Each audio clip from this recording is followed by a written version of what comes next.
अस्सलाम वालेकुम स्टूडेंट्स। बच्चे chapter number 5 10th class biology का कोऑर्डिनेशन, इसके हम करेंगे। बहुत इंपॉर्टेंट ये वीडियो है आपके लिए। इसके हम तफसीली सवालात करेंगे। इसमें से आपको लॉन्ग आना है।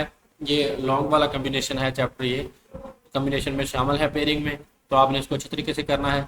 सबसे पहला बेटा लॉन्ग क्वेश्चन है। शॉर्ट क्वेश्चन की और एमसीक्यू की वीडियो मैंने अपलोड कर दी है उर्दू और इंग्लिश मीडियम के लिए अलग अलग से।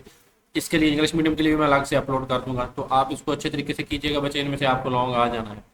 तो सबसे पहला है बेटा न्यूरॉन की साख बयान करें और एक लेबल शुदा डायग्राम से जवाब को मुकम्मल करें। तो इसका जवाब पेज नंबर 50 पे आएंगे बेटा, ठीक है। वहाँ पे आपको जवाब मिलेगा। ये न्यूरॉन की साख्त है, तो ये आपने साख्त बयान करनी है इसकी, ठीक है। ये सारा कुछ लिखना है आपने, और ये वाला इसका आपने बयान करना है। तो ये बायोलॉजी के लिए मैं अक्सर कहता हूँ, साइंसेस के लिए, कि ज़रूरी नहीं है कि आपको जो है बहुत लंबा आपने लिखना है।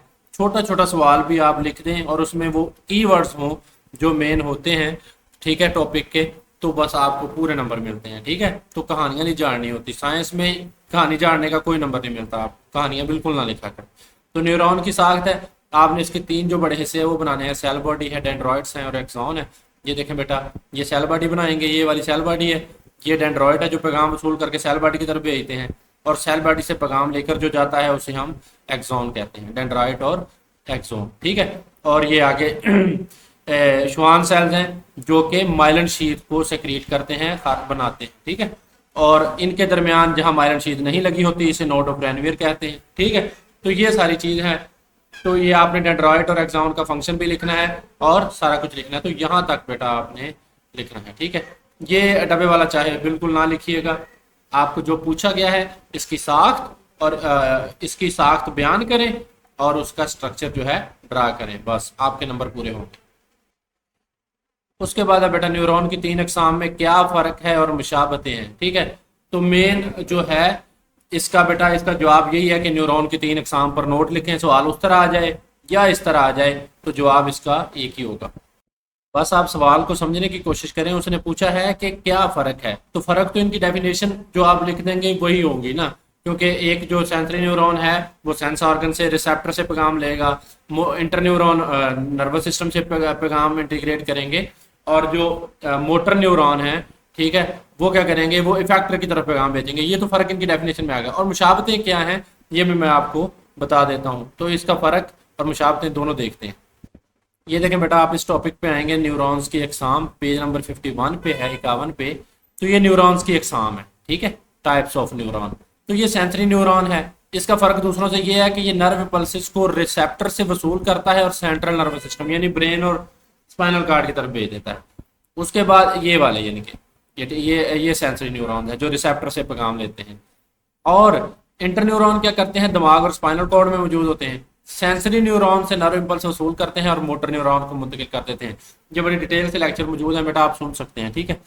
अच्छा, सेंसरी न्यूरॉन और इंटर न्यूरॉन की तरफ पैगाम भेज दिया, और इंटर न्यूरॉन क्या करेंगे, इन मोटर न्यूरॉन की तरफ पैगाम भेज देंगे। नर्व इंपल्स को इंटर न्यूरॉन से इफेक्टर यानी कि मसल या ग्लैंड तक मुंतकिल करते हैं। तो ये इनका फर्क है। अब मुशाबतें क्या हैं बेटा, यहाँ पे आपको मुशाबत नजर आ रही होगी कि इनकी साख्त एक है, ठीक है। ये देखें, आपको तकरीबन साख्त एक लगेगी। हर एक में सेल बॉडी होगी, न्यूक्लियस होगा, डेंड्रॉइड्स होंगे, एक्सॉन होंगे। इसमें भी सेल बॉडी है, न्यूक्लियस है, साइटोप्लाज्म है, डेंड्रॉइड्स हैं, एक्सॉन है।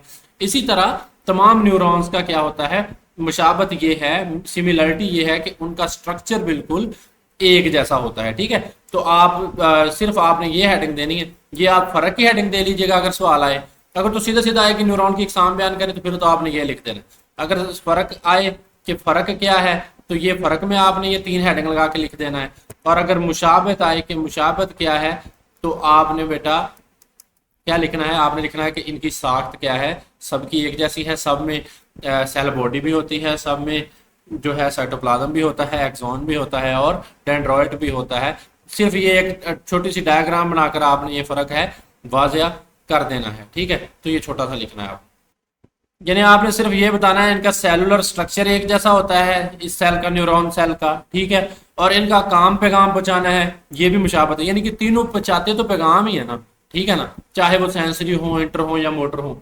और तीसरी चीज आपने ये लिख देनी है कि इनकी जो है, इनका स्ट्रक्चर सेम है, ठीक है। एक पहली चीज स्ट्रक्चर सेम है, साख्त सेम है। दूसरा ये पैगामात पहुंचाते हैं और तीसरा भी स्ट्रक्चर के मतलब क्या है कि इसमें साइटोप्लाज्म भी होता है, इसमें सारी चीज़ें होती हैं, डेंड्रॉइड्स होते हैं और एक्सॉन होते हैं। बस ये चीज़ें आपने लिखनी है, कोई ज़्यादा बड़ी इसको एक्सप्लेनेशन नहीं देनी। उसके बाद बेटा सवाल number 3, fore brain, mid brain और हाइंड ब्रेन के अहम काम लिखें। तो ये ब्रेन में से है टॉपिक। बेटा देखें यहाँ पे आप आएंगे दिमाग वाले टॉपिक में, तो फोर ब्रेन, ठीक है। तो ये फोर ब्रेन का यहाँ से आपने लिखना है, ठीक है। इसके उसने सिर्फ फंक्शन पूछे हैं, ठीक है। तो आप इसको बता दीजिएगा कि ये फोर ब्रेन का सबसे बड़ा हिस्सा है सेरिब्रम, ठीक है।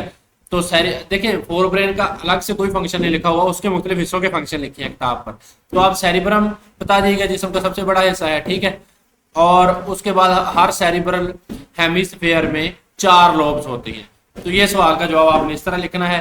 फ्रंटल लोब है जो कि क्या काम करती है, मसाइल को हल करती है, फैसला करती है, हरकत को कंट्रोल करती है। तो ये फोर ब्रेन का काम हो गया, ठीक है। तो उसके फोर ब्रेन की जो फ्रंटल लोब है सेरिब्रल हेमिस्फेयर की। उसके बाद पैरेटल लोब का काम लिखना है कि जुबान, लैंग्वेज, छूने के फाल को कंट्रोल करती है। तो इसका जवाब यहाँ से लेकर आप यहाँ तक लिखेंगे। ये ऑक्सीपिटल लोब है, रंग और देखने को महसूस करती है। टेम्परल लोब है, याददाश्त, सीखने और एहसास और सुनने को कंट्रोल करती है। यहाँ से सिर्फ इतना लिखकर, ठीक है, और ये इसका आप ये जवाब लिख देंगे। तो ये फोर ब्रेन का जो है फंक्शन कंप्लीट हो जाएगा। यानी फोर ब्रेन में जो उसका एक हिस्सा है सेरिब्रम, उसका फंक्शन कंप्लीट हो जाएगा, ठीक है। उसके बाद थैलेमस का फंक्शन थोड़ा सा लिख दीजिए। ये फोर ब्रेन का हिस्सा है, रिसेप्टर से आने वाले पैगाम को सेरिब्रम तक पहुंचाता है। और थैलेमस दर्द के एहसास और हिस्से आगाही यानी कि कॉन्शियसनेस को भी कंट्रोल करता है। और हाइपोथैलेमस का काम लिख दीजिएगा कि जिस्म के टेम्परेचर, भूख, प्यास, नींद और जज्बाती हालात को कंट्रोल करता है। यानी कि ये जो फंक्शन लिखे हुए हैं ना, बस आपने ये लिखने हैं। उसके बाद उसने बेटा मिड ब्रेन का फंक्शन पूछा है। तो ये फोर ब्रेन और हाइंड ब्रेन के दरमियान राब्ते का काम करता है, क्योंकि दोनों के दरमियान है, ठीक है। इसलिए दोनों हिस्सों के दरमियान एक पुल का काम करता है, पैगामात पहुंचाता है, सोने, जागने, होशियार रहने। ये यहाँ से यहाँ तक आपने सारा लिखना है। उसके बाद हाइंड ब्रेन का फंक्शन पूछा है। तो हाइंड ब्रेन के जो तीनों हिस्से हैं आपने मेडोला ऑब्लोंगेटा लिखना है, ठीक है। यहाँ से लेकर इसका यहाँ तक फंक्शन लिखना है, ठीक है। खांसी, छींक वगैरह, कै वगैरह, ये ब्लड प्रेशर वगैरह कंट्रोल करता है। सेरिबेलम का लिखना है, ये दिमाग का दूसरा बड़ा हिस्सा है और ये तवाज़ुन और मसल्स की हरकत को कंट्रोल करता है। सिर्फ थोड़ा थोड़ा लिखना है। और पोन्स का कि ये स्पाइनल कॉर्ड और सेरिबेलम के दरमियान और सेरिबेलम के दरमियान राब्ता का काम करता है। अटेंटिव रखता है यानी कि होशियार रखता है, नींद और जागने को भी कंट्रोल करता है। तो ये तीनों हिस्से के फंक्शन अगर आएंगे तो ये आपने सिर्फ इतने दिन लिखने हैं। आगे बेटा बहुत इंपॉर्टेंट सवाल है, रिफ्लेक्स एक्शन की तारीफ करें। इससे क्या मुराद है? रिफ्लेक्स एक्शन की एक मिसाल बयान करें। तो मिसाल भी हमने पढ़ी है, तारीफ भी हमने पढ़ी है, और रिफ्लेक्स आर्क क्या होता है वो भी हमने पढ़ा है। तो डियर स्टूडेंट्स आप यहाँ पे आएंगे रिफ्लेक्स एक्शन वाले टॉपिक में।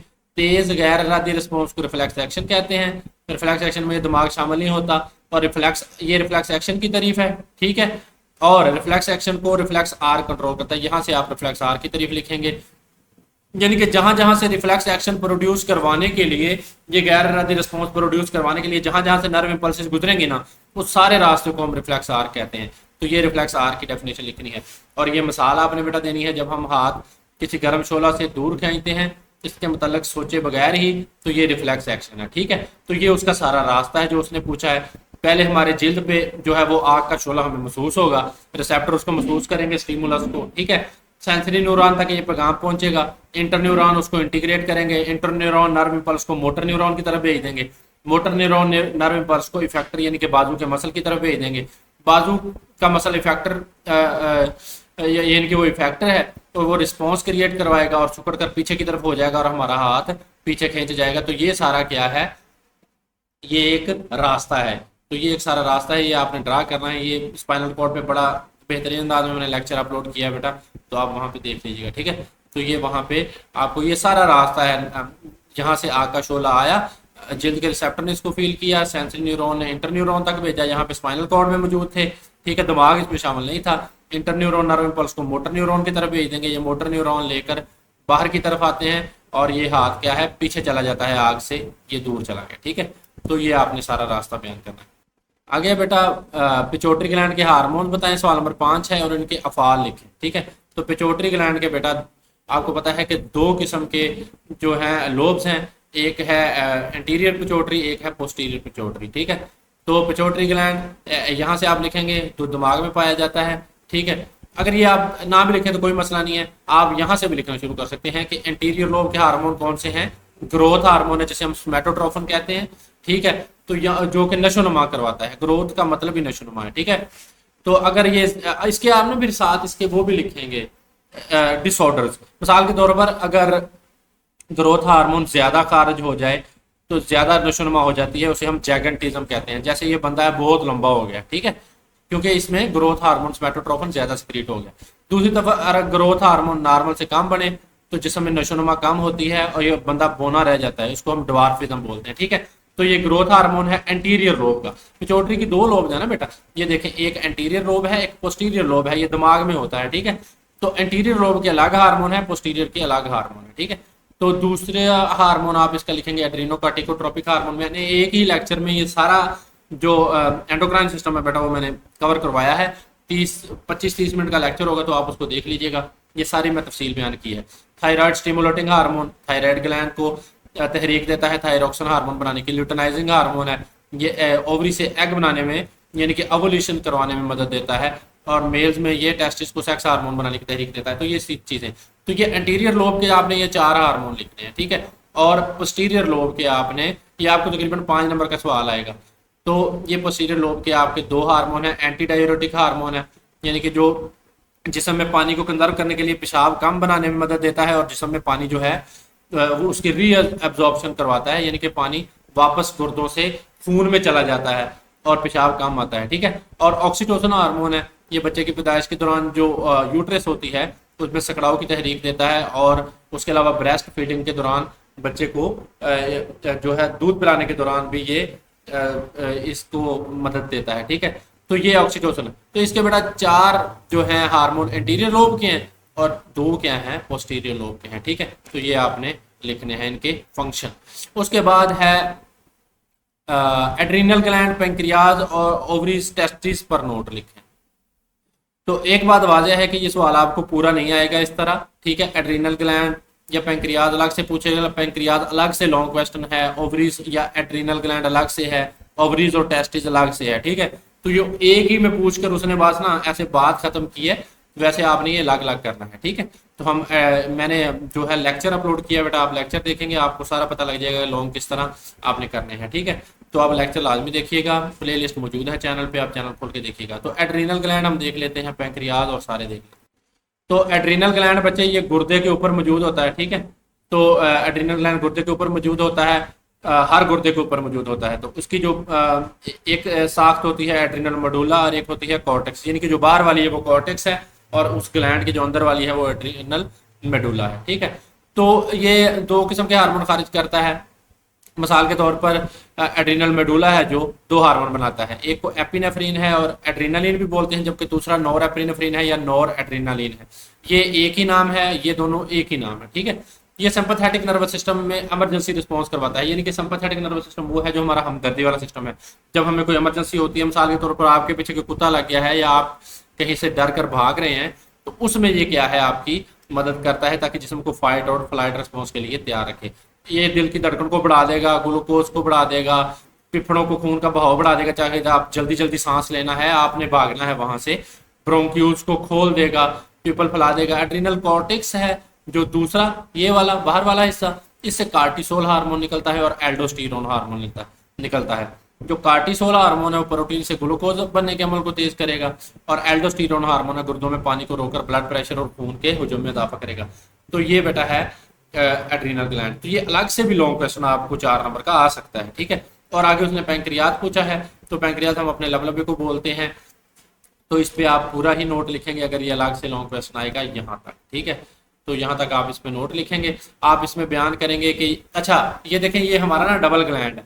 मिसाल के तौर पर हमारे 2 किस्म के ग्लैंड होते हैं, जिनके पास अपनी नालियां होती हैं ग्लैंड के पास, उनको हम एक्सोक्राइन बोलते हैं। तो ये एक्सोक्राइन भी है, क्योंकि डाइजेस्टिव सिस्टम में जब हमने पढ़ा था तो ये पैंक्रियाटिक डक्ट थी जो कि छोटी आंत में खारिज कर रही थी जूस को, पैंक्रियाटिक जूस को, तो वो थी, ठीक है। उसके बाद ये एंडोक्राइन भी है। एंडोक्राइन वो होते हैं जो डायरेक्ट खून में खारिज करते हैं अपने हार्मोन, तो ये खून में इंसुलिन और ग्लूकागॉन को खारिज करता है, ठीक है। तो ये 2 हार्मोन का फंक्शन बताना है कि इंसुलिन खून से ग्लूकोज को उठाकर मसल्स और पट्ठों में और सेल्स में जखीरा करता है या जिगर में जखीरा करता है, और ये जो ग्लूकागॉन है ये उसके रिवर्स काम करता है, उल्ट काम करता है इंसुलिन के, इंसुलिन, जब आपको खून में ग्लूकोज की कमी होगी तो ग्लूकागॉन क्या करेगा कि जो पहले से चर्बी स्टोर हुई पड़ी होगी उसको उठाकर खून में ग्लूकोज बनाकर शामिल करता जाएगा। ठीक है, तो अगर इसकी आपने 2 एसोसिएटेड डिजीज भी लिखनी है, टाइप 1 डायबिटीज और टाइप 2 डायबिटीज, तो ये डिटेल से मैंने बेटे पढ़ाया है, आप इसको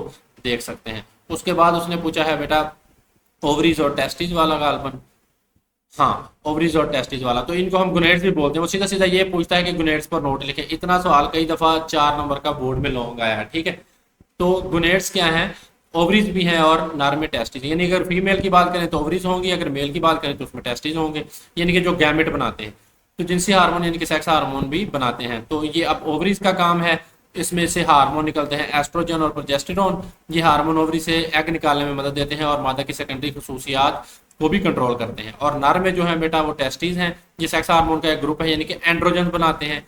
और टेस्टोस्टेरोन जो कि मेल हार्मोन है, ये नर की सेकेंडरी खसूसियात जैसे दाढ़ी का आना और आवाज़ में भारीपन वगैरह जो कि मेल्स में होता है, ये उसको कंट्रोल करते हैं। तो ये था बेटा आपका कुल मिलाकर तफसीली सवाल, बहुत इंपॉर्टेंट है, इनको अच्छे से कीजिएगा।